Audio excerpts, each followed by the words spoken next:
L'incontournable, bien le bonsoir, mesdames et messieurs. Voici le sommaire de votre rendez-vous d'information.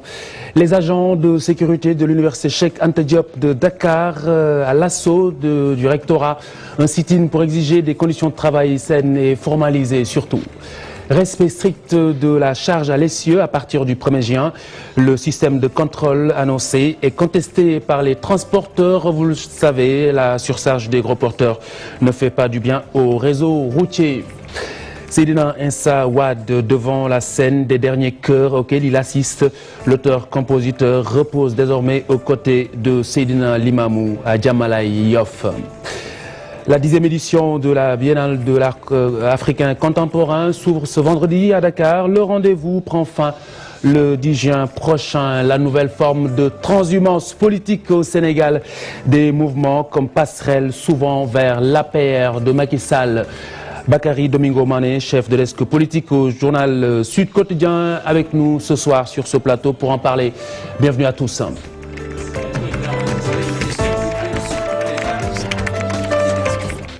D'abord, le point sur l'actualité avec Mme Fatou Ndoye. Bonsoir. Bonsoir Khalifa. On parle d'éducation. Les élèves de terminale attendent de savoir la date de tenue des examens, annonce faite par le ministre de l'Éducation. D'ailleurs, une rencontre est prévue avec le cardinal Théodore Adrien Sarr ainsi que d'autres acteurs de l'école sénégalaise pour trouver les voies et moyens d'organiser ce baccalauréat. Nous écoutons le ministre au micro de Aminata Mbaré Sow et Ibou Cissé. Pour le bac, la commission mixte paritaire est en train de se réunir aujourd'hui au ministère de l'Éducation nationale. Nous en avons parlé en Conseil des ministres. Nous avons reçu des instructions du chef de l'État. Donc, néanmoins, nous sommes en train de nous réunir. Et comme on l'a dit, il y aura 2 ou 3 sessions. S'il y avait eu des examens normaux, ce serait situé entre juillet pour la première session et septembre-octobre pour la deuxième session. Donc c'est sur ces marges-là que les gens travailleront. Mais nous allons aussi consulter les élèves et les syndicats, en parler avec tout le monde pour tomber d'accord sur la date des examens qui prendra en compte l'intérêt de tous les parents. Et puis Ibrahim Assal a fait cette déclaration à l'occasion de la présentation du programme Sankoré Sénégal, un projet initié par des Français pour réduire la fracture numérique dans l'école sénégalaise. Albert Benamou définit ici le programme. Le programme Sankoré, ça repose sur un enseignant qui dispose d'une classe numérique. C'est quoi une classe numérique? C'est son ordinateur personnel, l'ordinateur de l'enseignant, qui est un portable, qui va permettre d'avoir sur son disque dur, sans connexion Internet, donc par l'ordinateur de l'enseignant, mais l'ordinateur est lui-même connecté à un vidéoprojecteur installé soit au plafond, soit sur le mur de la classe, qui va faire que cet écran d'ordinateur va devenir un immense écran disponible pour les enfants, sur lequel les enfants vont pouvoir, et le maître, vont pouvoir agir, comme vous l'avez fait tout à l'heure, Monsieur le Ministre, en 1 minute, vous êtes devenu un enseignant numérique, vous avez utilisé le stylo interactif, un stylo virtuel qui vous permet d'écrire virtuellement sur le mur et vous faites toutes les actions que vous faites habituellement sur l'ordinateur, vous le faites sur un mur et vous partagez les exercices, les ressources et le tableau avec de la craie devient un mur numérique et en même temps une fenêtre ouverte. Et puis, tout autre chose, 200 présidents de communautés rurales qui tournent le dos à Abdoulaye Wade pour créer leur propre mouvement politique dénommé Alliance Acteurs, des PCR libéraux. Le dit mouvement compte s'investir aux élections sénatoriales et locales à venir. À ce propos, écoutons Alélo, coordonnateur du mouvement, au micro de Maïmouna Ndiaye et Mardia. L'organisation que nous avions mise en place, malheureusement, nous n'avons pas eu un écho favorable auprès des instances du parti, malgré nos diverses démarches, nos plans d'action qui ont été proposés en prévision des élections 2012. Compte tenu des frustrations que nous avons vécues, on s'est dit nous n'allons pas voter les listes en tant que telles. Des études sont en train d'être menées, nous allons faire des tournées dans l'ensemble des régions du Sénégal et nous donnerons au moment opportun consigne de vote avant le démarrage de la campagne prévue, je pense. La coalition Tekki 2012 présentera des listes dans 41 départements sur les 45 que compte le Sénégal. L'objectif, selon Mamadou Diallo, assurer la vigilance citoyenne à l'Assemblée nationale. Le président du mouvement Tekki, qui dans son face-à-face avec la presse a exigé du nouveau régime, des audits rigoureux. Nous écoutons Mamadou Diallo interrogé par Chérif Dia et Diafar Raba. Nous ne sommes pas dans une logique d'être frustré. Et frustré, celui qui espère quelque chose. nous sommes très contents, Wade est parti. C'était ça le sens de notre combat depuis 2 ans. Nous sommes contents parce qu'il y a un mouvement de l'émergence citoyenne dans ce pays-là. Nous sommes extrêmement contents de cela. Et c'est cela qu'il faut continuer. Et c'est le sens de notre combat. Et nous allons le mener à l'Assemblée nationale, Inch'Allah, si les populations sénégalaises en conviennent. Je crois que c'est comme ça qu'on doit le voir et que nous allons assurer cette vigilance citoyenne à l'Assemblée nationale. Nous sommes là pour le peuple des assises, nous sommes là pour le peuple du M23. Alors, Mame Fatou Ndoye, vous revenez tout à l'heure pour nous apporter des éléments de réponse à cette question. Qui de la Fédération sénégalaise de football ou de Pierre Lechantre a dribblé les Sénégalais? C'est pas trop dire. Peut-être un peu trop, mais en attendant, le Sénégal se retrouve orphelin d'un entraîneur de l'équipe nationale. À tout à l'heure, Mame Fatou Ndoye. La suite de cette édition, Université Cheikh Anta Diop de Dakar, les agents de sécurité assiègent le rectorat. Un sit-in pour exiger l'amélioration de leurs conditions de travail et surtout des contrats de travail. Émile Diouf, Diafaraba.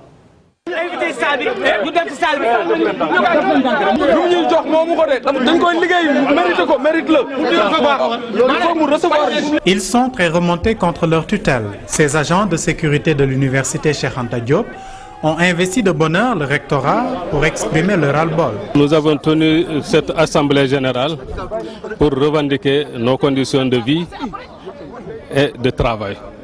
Parce que imaginez-vous que ces agents sont recrutés par le rectorat depuis 2010, avec en l'occurrence l'ancien recteur Moustapha Souran, ancien ministre, qui a recruté ces agents en 2001, mis sous contrat à l'essai, contrat à durée déterminée de 6 mois.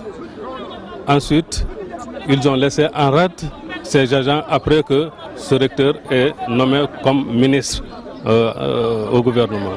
Le recteur actuel nous a infligé un contrat de 18 mois, un contrat à durée déterminée de 18 mois, là où tout le monde attendait un contrat à durée indéterminée. Les agents de sécurité de l'université de Dakar réclament de meilleures conditions de travail, confrontés qu'ils sont à de nombreuses difficultés. Ils ne sont pas cotisés à la caisse de sécurité sociale.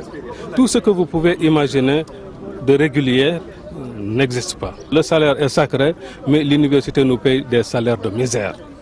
Alors que ces gens-là, c'est des pères de famille, qui sont des enfants qui doivent aller à l'école, qui sont des épouses qui doivent subir des visites prénatales à terme de grossesse. Des salaires de misère et une protection sociale inexistante, suffisant pour lancer un appel pressant aux autorités afin de trouver une solution définitive à leurs problèmes.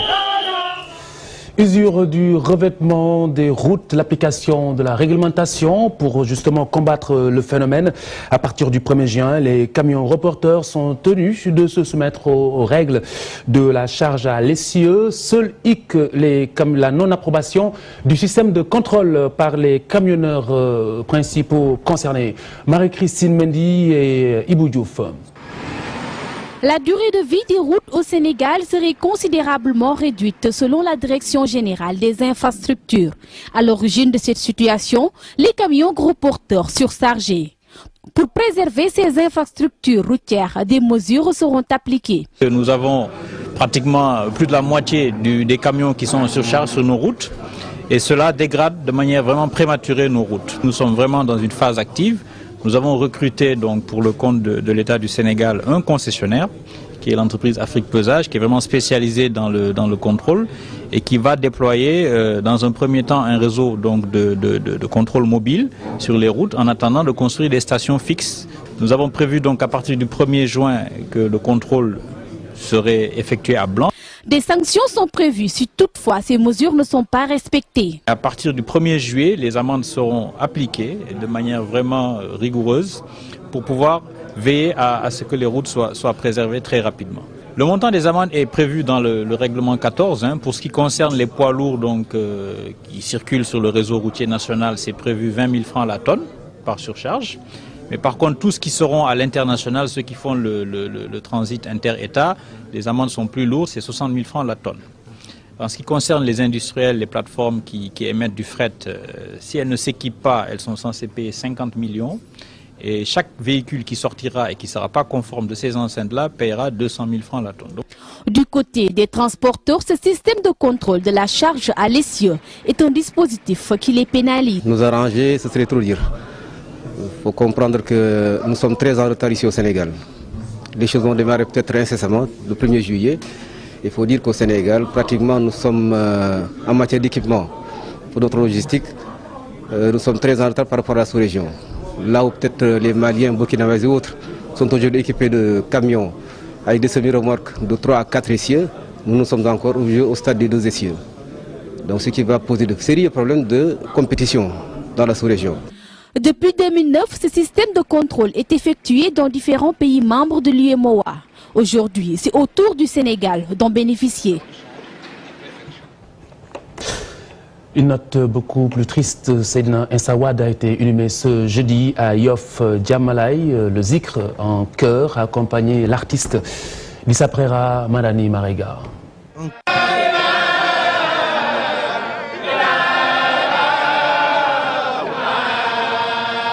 Ils ont été nombreux à l'accompagner en chœur, le dernier chant qui le conduit à sa demeure éternelle.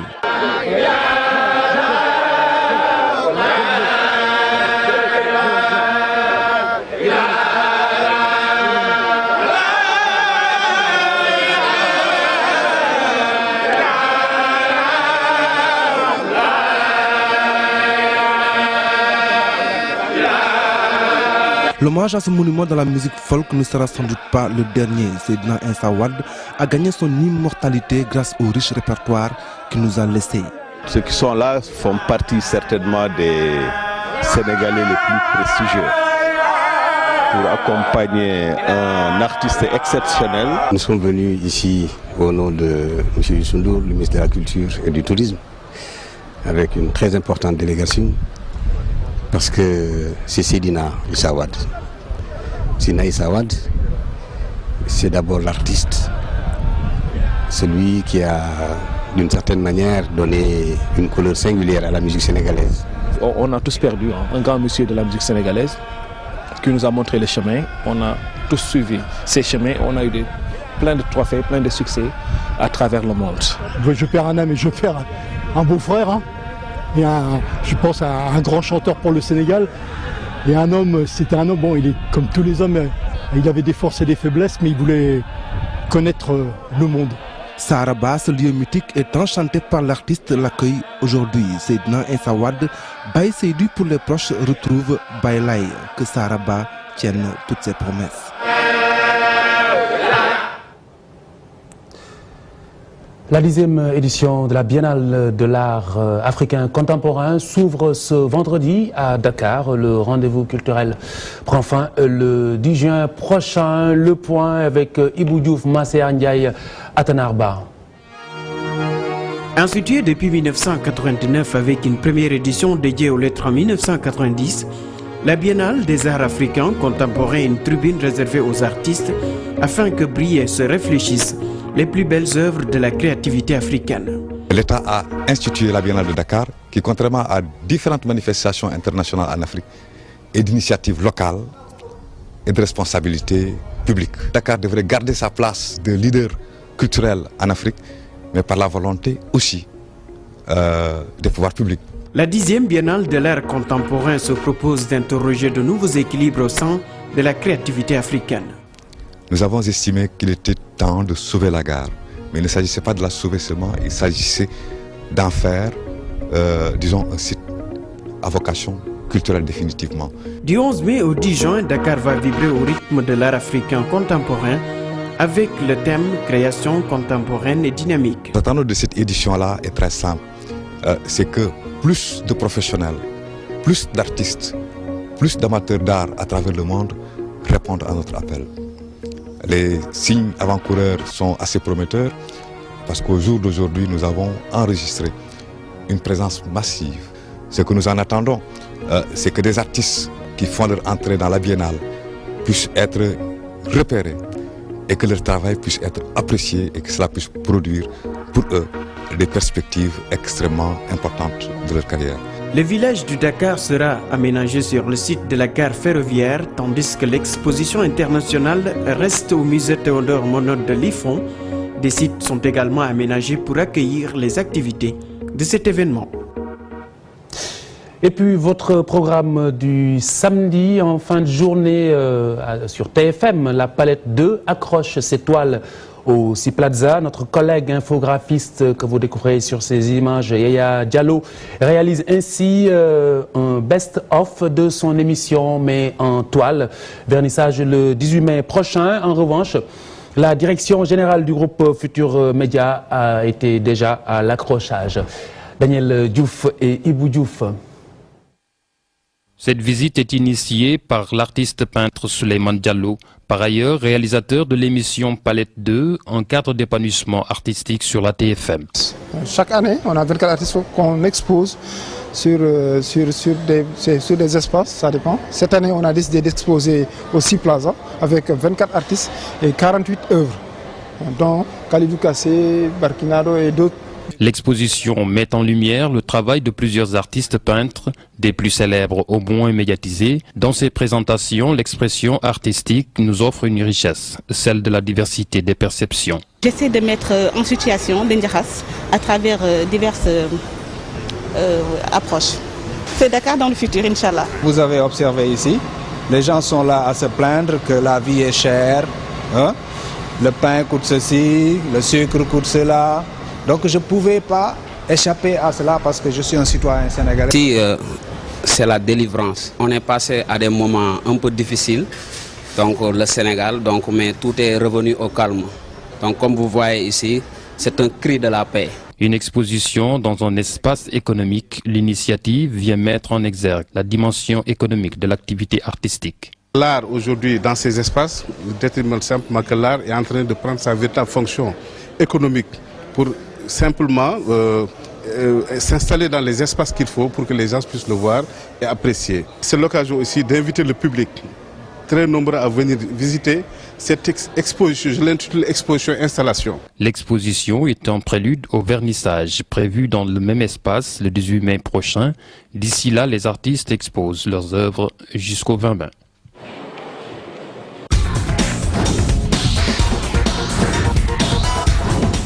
Alors, Mamfatou Ndoye, merci à Yaya qui me fait découvrir justement cette sensibilité de Mamfatou Ndoye pour les arts plastiques. Tout à fait, surtout beaucoup de fierté à l'endroit de notre collègue de travail. Alors, il faut qu'on aille tous regarder non seulement ces belles œuvres, mais aussi participer à la promotion un peu de l'art sénégalais. Et il fait partie en fait des représentants de cette belle peinture.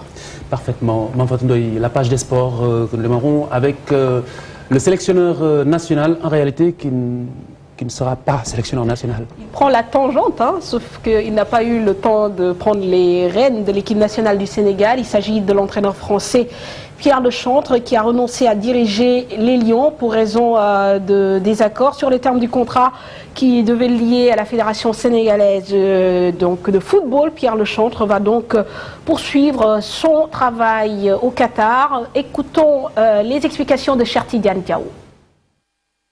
La nouvelle est tombée comme un coup près. Pierre Lechantre renonce au Lion du Sénégal. Un désaccord autour du contrat est à l'origine de cette rupture selon le président de la Fédération sénégalaise de football, Maître Augustin Senghor. Pierre Lechantre a exigé le paiement de 6 mois d'avance sur salaire. Selon certaines sources, Pierre Lechantre a préféré se prémunir d'une éventuelle élimination des Lions lors des éliminatoires de la CAN 2013, ce qui explique sans doute que le technicien français ait voulu une avance sur salaire de 6 mois, puisqu'il lui serait pratiquement impossible sans doute de continuer avec les Lions en cas d'élimination dans une confrontation directe lors des prochaines éliminatoires. Rappelons que sa nomination fut le fruit d'un long processus qui avait vu la fédération le placer au-dessus de Bruno Metsu à la tête des Lions du Sénégal. Et puis tout de suite la réaction du président de la Fédération sénégalaise de football, interrogé par Abdou Aziz Ndiaye. Vous l'avez entendu au téléphone tout à l'heure en direct dans Liti Pentimi, qui revient un peu sur les raisons de ce désaccord et un peu donc ce manquement montré par un peu la Fédération sénégalaise de football. Alors Pierre Lechantre qui n'est plus l'entraîneur de l'équipe nationale du Sénégal. En attendant, c'est Joseph Koto en compagnie de Karim Séga Diouf et Aliou Cissé qui prennent le relais en vue des échéances futures. Alors Augustin Senghor, que nous écoutons tout de suite avec Abdou Aziz Ndiaye. Ce qui s'est passé avec Pierre Lechantre, c'est que ces derniers jours, alors qu'on était sur le point de finaliser les aspects lié à son contrat, puisqu'on lui avait communiqué un pré-contrat. Il s'est posé un problème d'avance sur salaire. On sait que déjà, avec Amara Traoré, il avait été beaucoup question d'avance sur salaire, de primes de signature pour un certain temps. Et comme de notre côté aussi, nous avions déjà eu une expérience, nous avions tenu à ce que les conditions liées aux objectifs fixés à l'entraîneur soient des conditions qui soient assez claires et qu'il y avait aussi des clauses de résiliation. Il a souhaité être assuré de pouvoir bénéficier de 6 mois de salaire. Et comme aussi à ce niveau-là, l'État, qui, comme on le sait, comme d'habitude, est le payeur, était disposé uniquement à ne payer que 3 mois de salaire d'avance. Donc, il y a eu une situation de blocage. Et depuis hier, nous avions dit à Pierre Lechantre que si cette situation n'évoluait pas dans un sens ou un autre, nous serions obligés d'arrêter les discussions, les négociations. Et ce matin, donc, quand on a reparlé, parce qu'il avait demandé qu'on lui laisse le temps de réflexion jusqu'à demain, il a dit que finalement, il ne pouvait pas accepter ces conditions qui ne garantissaient pas sa sécurité, en partant du fait qu'il avait suivi l'actualité ici et qu'il y avait eu beaucoup de pression autour de son nom et qu'il y avait beaucoup d'attentes et surtout beaucoup de personnes qui militaient pour un autre candidat, de sorte qu'il ne sentait pas qu'il pourrait travailler dans une atmosphère qui lui permettrait de faire des résultats et qu'à tout moment il pourrait être limogé. Voilà Augustin Senghor qui réagissait sur cette nouvelle tombée dans la journée. Pierre Lechantre qui n'est plus l'entraîneur, qui a décidé de continuer avec le club qatari. Et la réaction de Badara Sarr ne s'est pas fait attendre. L'entraîneur de l'AS Douanes juge déplorable l'attitude de Pierre Lechantre et considère qu'il faut donner cette équipe nationale à un Sénégalais. Nous l'écoutons au micro de Saher Insa-Diop. C'est une très mauvaise nouvelle pour le football sénégalais. Je pense que déjà depuis plus de 4 mois, je pense, on était en train de chercher un sélectionneur. Les gens ont fait le choix peut-être qu'il fallait avec des critères bien définis. Au dernier moment, on se rend compte que ce choix-là n'est plus d'actualité parce que effectivement le sélectionneur a décliné l'offre, prétextant effectivement qu'il y a trop de contraintes dans ce pré-contrat. Là, c'est vraiment un peu ce qu'il faut surtout vraiment éviter, parce que effectivement, donc il y avait d'autres candidats qui étaient en liste. Je pense que les entraîneurs locaux ont le mérite, ils ont fait le parcours qu'il faut faire, ils ont eu les diplômes qu'il faut, ils ont l'expérience qu'il faut, ils ont le patriotisme aussi qu'il faut. Je pense qu'on peut leur confier cette équipe. Voilà, Badara Sarr au micro de Saher Insa-Diop. Et puis nous terminons par ces résultats concernant les 32e de finale de la Coupe du Sénégal. Djambar éliminé il y a quelques minutes de cela par Niary Tally au tir au but, 0 partout à la fin du temps réglementaire. Et puis Dakar Sacré-Cœur de Ligue 2 qui a disposé hier de Yego sur le score de 4-2 au stade Demba Diop. Voilà l'essentiel de l'actualité sportive. Khalifa Diakhaté. Merci Mme Fatou Ndoye. Focus ce soir sur cette nouvelle forme de transhumance politique constatée au Sénégal, des mouvements comme passerelle souvent vers l'APR. C'est un sujet de Adia Talla et Madani Marega. La transhumance politique contournée, on assiste aujourd'hui à la naissance de mouvements dans un premier temps, avant de rejoindre les prairies de l'APR. Cette nouvelle trouvaille de certains libéraux en phase d'expérimentation ne risque-t-elle pas de se heurter à la détermination des bases de la coalition de Benno Bokk Yakaar? Tous ces mouvements, tous ces partis, ces associations qui se mettent en place, et le mouvement est largement reconnu au sein du Parti démocratique sénégalais, où c'est véritablement la débandade aujourd'hui. Tout cela pour venir peut-être au bout du compte rejoindre le camp de Macky Sall. Il n'y a rien de surprenant. La défection de Khoureyssi Thiam, responsable libéral de Tambacounda, est la dernière en date, précédée d'Aminata Lo et de Ndeye Khady Diop. La liste n'est pas exhaustive. Ils ont tous quitté le navire bleu sans annoncer leur point de chute. À quelle fin? Je ne pense pas que Macky et ceux qui l'ont accompagné tout au début l'accepteront. Parce que le PDS a été complètement phagocyté par les transhumants.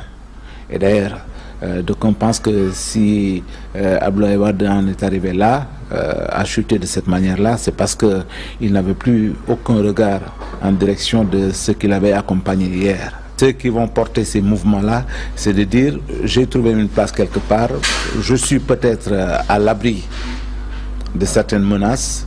On parle des audits aujourd'hui. C'est des gens qui sont aujourd'hui, à mon avis, frustrés par une position qu'ils avaient eue dans le passé, au sein du Parti démocratique sénégalais, qu'ils ont dû perdre aujourd'hui, ou bien c'est des gens qui aspirent à des choses qu'ils pensent qu'ils ne peuvent pas avoir. Ils pensent qu'aujourd'hui, leur salut se trouverait dans la création de mouvements, de politiques ou de structures assez différentes du cheminement habituel du Parti démocratique sénégalais. L'APR et ses alliés feront face à la menace des guerres de positionnement larvées qui vont entraver le fonctionnement des structures de base. Toutes les personnes qui ont occupé des positions au sein du Parti démocratique sénégalais devaient leur légitimité à Abdoulaye Wade.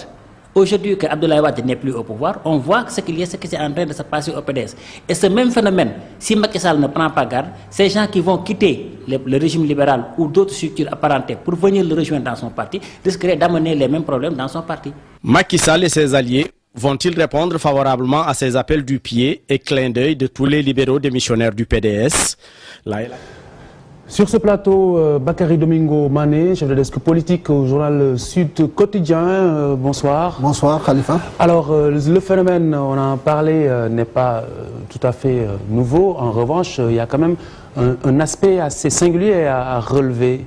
Oui, il y a un aspect assez singulier à relever, dans la mesure où j'ai l'impression qu'en tout cas, ces nouveaux types de transhumants ont pris en compte l'appel lancé à l'époque par le M23 à l'égard, n'est-ce pas, en direction, n'est-ce pas, du président Macky Sall, en disant que, en tout cas, Macky Sall ne doit pas prendre des transhumants dans le nouveau gouvernement. Donc, je pense que ce n'est pas tombé dans l'oreille d'un sourd. Mais comme ils ont plusieurs cordes à leur arc, donc ils ont essayé, n'est-ce pas, par de voies de contournement, vraiment y arriver. Et c'est des mouvements de soutien qui sont à la périphérie, n'est-ce pas, du parti. Et ça permet à ces gens-là, en cas de mise en place d'un gouvernement, en cas de mise en place, n'est-ce pas, d'institutions, qu'ils puissent, ma foi, y arriver sans pour autant qu'on dise qu'ils sont membres de l'APR, ou bien sans pour autant qu'on dise qu'ils ont quitté le parti pour se fondre carrément dans l'APR. Avec notamment à la clé une sorte de marchandage basé sur ce qu'on pourrait appeler une certaine représentativité, mais de façon très maquillée. Oui, très maquillée. Évidemment, je pense que ce phénomène-là a été amplifié par Maître Wade. J'allais même dire qu'il a été institutionnalisé par Maître Wade, théorisé par Idrissa Seck. Lorsqu'ils sont arrivés en 2000, ils disaient que nous allons trouver les talents partout où on peut les trouver.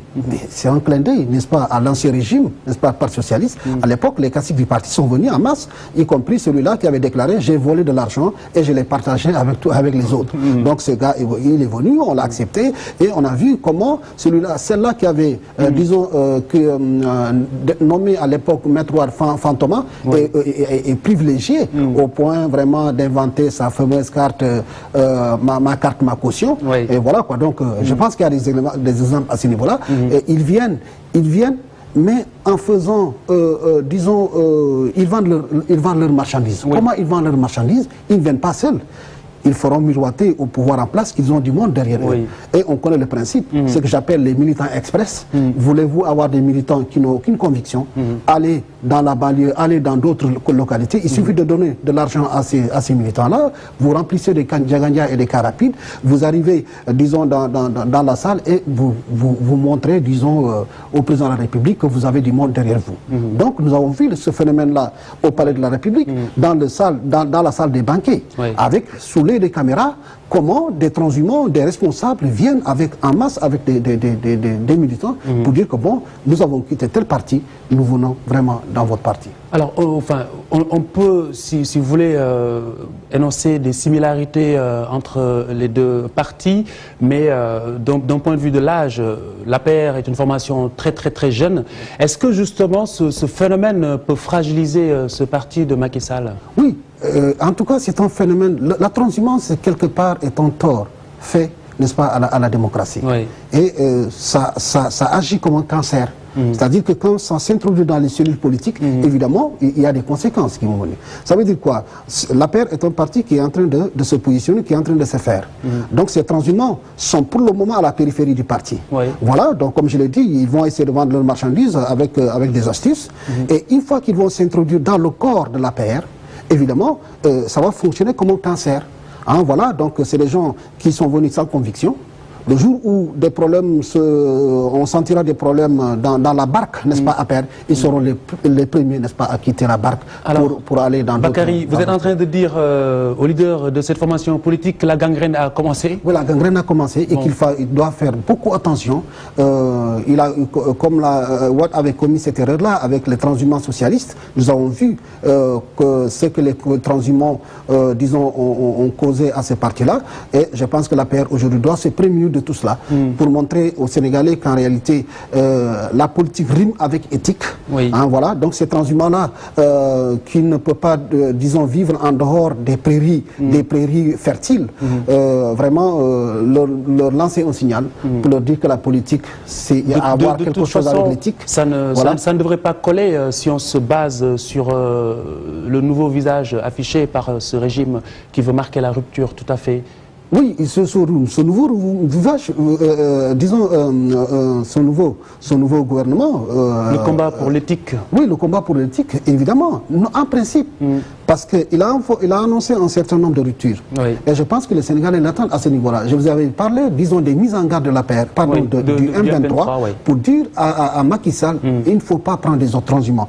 Donc ça veut dire qu'il y a ce souci, disons, d'assainir les mœurs politiques, et que aujourd'hui Macky Sall a tout à fait raison, a tout à fait intérêt, vraiment, de s'inscrire dans cette logique. D'autant que ces transhumants n'apporteront absolument rien en termes